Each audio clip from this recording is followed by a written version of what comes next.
Hi, I'm Mike Seekings, Chairman of CARTA. So what you see behind me is one of 16 brand new express buses that we're going to put on the road in Charleston County in the next few months. So we're excited to have them, and it's really going to change the experience for our CARTA riders, our express bus riders.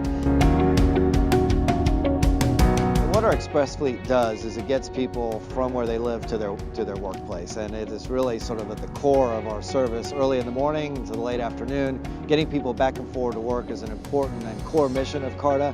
All the amenities that you can expect: Wi-Fi, comfortable seats, USB ports, the air conditioning is up and cranking, safe, quiet, convenient, and we're looking forward to having them out there running for the next 25 years.